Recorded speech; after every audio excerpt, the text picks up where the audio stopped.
Congressman Johnson, first of all, thank you so much for joining me today. Obviously, it's been a busy time in Washington in the recent weeks, and it'll be even busier here coming up shortly. Just first, take us through the events of January 6th from your perspective. Well, I mean, I'll try to make it quick because it was a very long day. We knew there was a large crowd outside, but we were engaged in our constitutional duty to certify the Electoral College vote, and we had just begun debate in that process when we were about an hour into that debate. We could not hear or see anything on the outside when a member of the Sergeant at Arms came to the podium and asked to be recognized, and because they had just whisked the Speaker, the Majority Leader, and our Whip, Steve Scalise, their security details had escorted them off the floor. And the Sergeant at Arms spokesperson stood up and said, "Look, this is just part of our protocol. There's a large crowd outside. Out of an abundance of caution, we're going to take the leadership to get them out of here. Go on about your business. Continue your debate." And we did that. Within about 15 minutes, that all changed. Still could not hear or see anything, but the Sergeant at Arms spokesperson came back to the microphone and said, "Well, ladies and gentlemen, the Capitol has been breached. There are violent protesters in the rotunda. Tear gas has been deployed. Look under your seat, and there's a mask in a carrying case there. Get that mask out and get it ready to put on in case we have to use that in here." Before we could even get our masks out, you could hear the pounding. I mean, the pounding at the door, and you could see the door being jarred, and then you could hear the shouts from the outside. Clearly, they were trying to break into the House chamber. The Sergeant at Arms said, "Okay, we're evacuating everybody. Follow this trail of Capitol Police, and we're going to evacuate down to the basement and through the tunnel systems to a safe place." And so that's what we began doing. I heard something that sounded like the gunshot because the lady that was shot at the opposite end of the hallway that I went out of. You can see from one end of that hallway to the other. It's called the Speaker's Lobby. So it was a pretty harrowing situation. And then we stayed for several hours in a confined inner room in one of the House office buildings until the Capitol and the House office buildings could be cleared. Was there a point where you feared for your life or the lives of your colleagues? Well, I'm a military guy, and I won't say that fear was what grabbed me. It was an awareness that I might have to jump into action. I was more concerned about some of my colleagues that didn't have the kind of background and experience that I did. We had members there that had no military or law enforcement background, clearly unnerved. There were both Republicans and Democrats that were scattering around trying to get to safety. So I was concerned that members might get lost, that they might turn the wrong way, that they might inadvertently say or do something that put themselves in harm's way. So I was more focused. I learned early in my military career, the last thing you want to do when you're facing a crisis is to panic. So I won't say fear is what took over, but there is no question. I was very much aware that there was danger around. Well, we're certainly glad that you were not injured and that none of the lawmakers in the chambers that day were injured. Certainly could have gone a very different way. Thank you. You were among a group of Republicans who were planning to object to the certification of election results and did object to the certification of election results. Do you believe that you, your colleagues who objected, or the president bear any responsibility for what transpired that day? Absolutely not. January 6th was going to happen regardless of what happened at the rally. I mean, we know now from intelligence reports and the timeline, the violence at the Capitol was planned a long time in advance, before the rally, and certainly before the Electoral College certification process began. Let me point out that, and many people forget to mention this, you know, the Democrats objected to the Electoral College vote for every Republican president that has been elected this century. Did you know that? I did, yes. Yeah, well, nobody's talking about that. So when you ask that question, why don't you go back and talk about that the Democrats have also objected to the Electoral College vote? I wonder why it seems to be a different standard when they do it than it is when Republicans stand up and do their constitutional duty to point out the constitutional violations that occurred. Let me make it clear to you. There was no attempt by Republicans to overturn the results of the Electoral College vote. That's not what that was about. Article 2 of the Constitution, the 12th Amendment of the Constitution, and the Electoral Vote Act of 1877 define what our responsibilities are. And it was our duty to point out that there were constitutional violations committed by several states. Pennsylvania was one of them. Their constitution clearly says that they cannot have mass mail-in balloting, but a state official allowed that to happen. Their constitution also says that all ballots that are mailed in must arrive at the polling place by close of business on the day of the election. But a state official violated that and said that it could be until Friday. Now, they could have done all of that if they had gone through their legislature, and I would have had no problem with the process by which they did it. But Article 2 of the Constitution says only the people through their legislature can make and change election laws. And several states violated that. And it was our responsibility to point that out. Otherwise, how are the American people going to have integrity in our electoral system if we didn't do that? So let's remember, Democrats have done it in every Republican elected president situation this century. We do it one time, and there's a different standard. The president repeatedly called for January 6th to be a, quote, big day. He called for his supporters to, quote, fight, quote, take back the country, quote, stop the steal. That morning, Rudy Giuliani called for, quote, trial by combat. The president also saying that day, you'll never take back our country with, quote, weakness.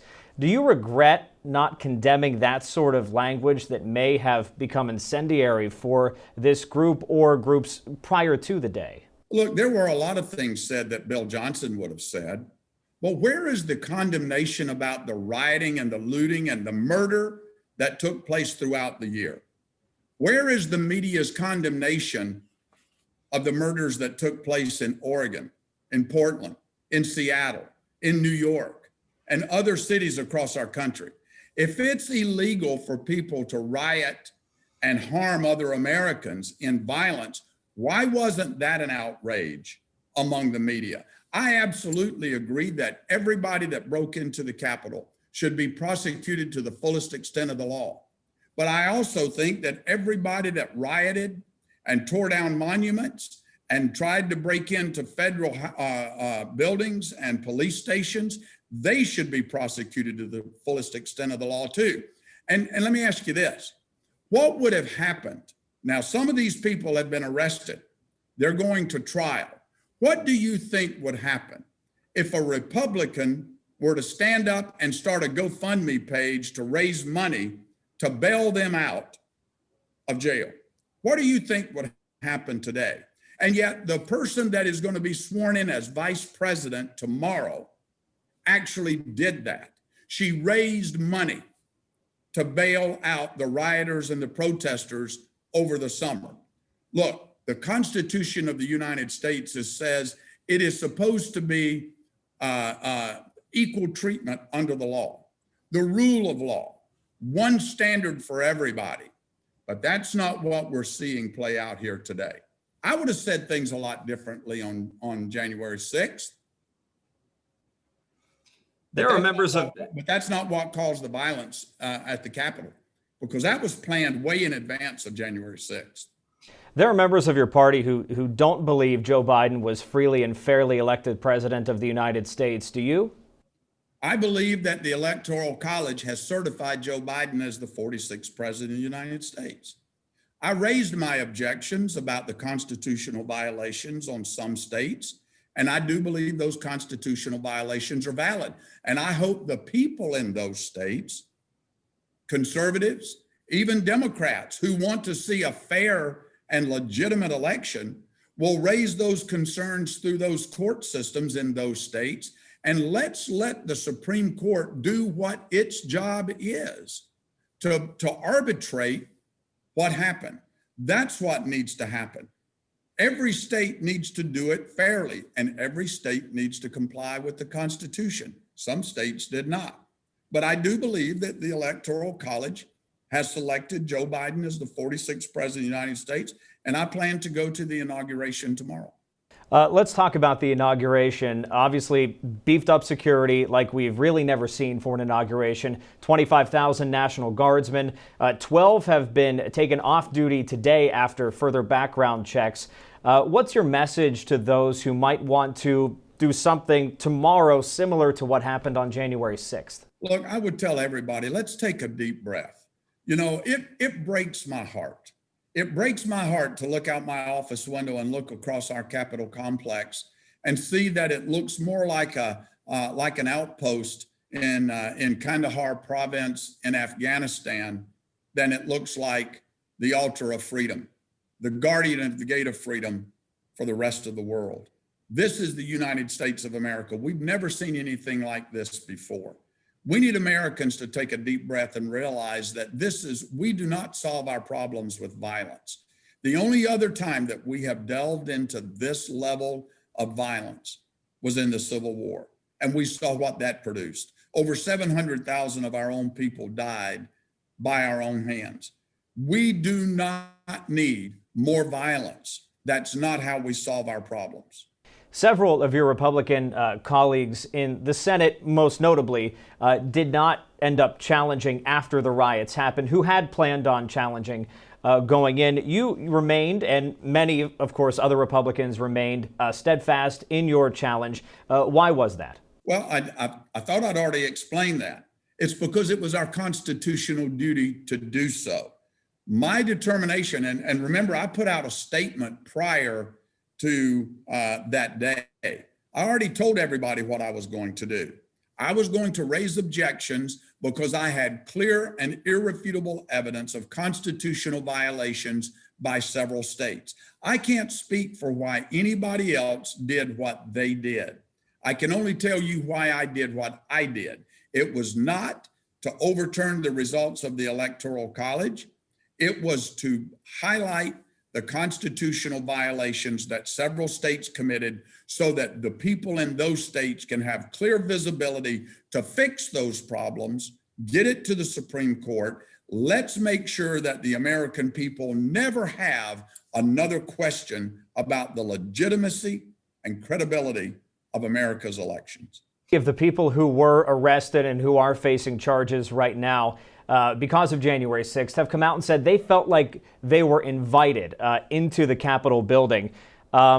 Is there something that has to change with the way politicians of your party and of the Democratic Party need to alter their messaging? Is there something that needs to change with the way things are delivered? Like, for example, stop the steal. Is that something that needs to be handled with more caution in the future? Absolutely. We need to tamp down the political rhetoric. I mean, on one hand, you've got stop the steal. On the other hand, you've got the chairwoman of the Financial Services Committee, Maxine Waters, standing up on national television saying, if you see a Trump supporter in a restaurant or walking down the street or coming into a public place, you go up to them and you tell them that they're not welcome here. So you tell me, do we need to tamp down the political rhetoric on both sides of the fence? I submit to you that we absolutely do. You're a part of a group that it talks about being bipartisan. So from a bipartisan perspective then, what specific steps do you think you and that group might be able to take then to change the way things are done on both sides of the aisle? I think I've demonstrated with my voting record and my accomplishments. I've had 18 bills signed into law. They've all been bipartisan bills. And that's because I am willing to sit down and talk about what moves the ball forward. Remember what Ronald Reagan said. Ronald Reagan said, if you agree with me only 70% of the time, you are not my enemy, you're my friend. You know, we don't always get our way about everything. We have divided government in this country. It's a two-party system. I think it's going to stay that way for the foreseeable future, but it ebbs and flows for the American people. But we need to be able to sit down across the table, just like we do at home in our dining rooms, where we determine what we're going to have for Sunday dinner. I bet you don't get meatloaf every Sunday for dinner. I don't get fried chicken every Sunday. I have to yield to what my wife wants every now and then. And even then, she and I don't agree all the time. So we can't expect to agree on everything. But I guarantee you, where the values of America are concerned, and where the needs and concerns of the American people are concerned, there is a lot more that unites us than divides us. And if we would just focus on that, I think we'd be in a much better place. I want to get your reaction as a veteran. There have been several veterans who were arrested in connection with January 6th and a couple of active duty National Guardsmen as well. The woman who was killed was an Air Force veteran. What's your reaction to people who have sworn an oath to the Constitution then committing that sort of act? Well, I think anybody that breaks the law should be held accountable for breaking the law. I don't think just because you've served in uniform that gives you a free pass to go violate the law. I would hope that the men and women that I served with certainly did. I certainly have. That oath of office that says we support and defend the Constitution of the United States against all enemies and foreign domestic, that means something to me. It meant something to all of the people that I ever served with. If you're going to break the law, it doesn't matter to me whether you're a veteran or a non-veteran, whether you're ex-law enforcement or current law enforcement. It doesn't matter to me if you're a preacher. If you're going to break the law, there needs to be one standard, one rule of law that applies to everybody. There have been some calls for the removal, most notably by Cori Bush, to sanction or remove members of the House. You would be included in that, who supported challenges to certify. What's your reaction to that? Well, line up the 31 Democrats that voted to decertify the Electoral College vote in 2017. Put them up there too. And then we'll have a conversation if they still think that's the right way to go. Go line up all the Democrats that voted to decertify the election in 2001. Line up all the Democrats that voted to decertify the election in 2005. And then we'll have a different conversation. Now, we still have some time left. I want to ask you about being the minority party going forward here in the new year. Democrats have the White House, they've got the House, and they also have the Senate by the slimmest of margins, but they do. So how does that change how you approach things when it comes to getting your priorities into the legislature? Well, look, the tactics may be different. I've got to find some Democrats that believe like I do on important things like expanding broadband in rural America, like increasing the energy production with our oil and gas reserves in eastern and southeastern Ohio, creating jobs, lowering taxes. Believe it or not, there are some Democrats that believe in those same kind of things. So I'm going to be seeking them out.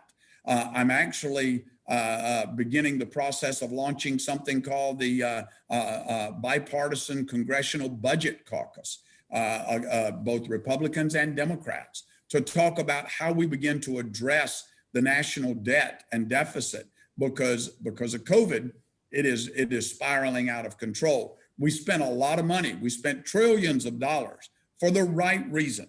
We had to get America through this pandemic, but we can't ignore the fact that we spent money that we did not have. And we've now got to address that on the backside.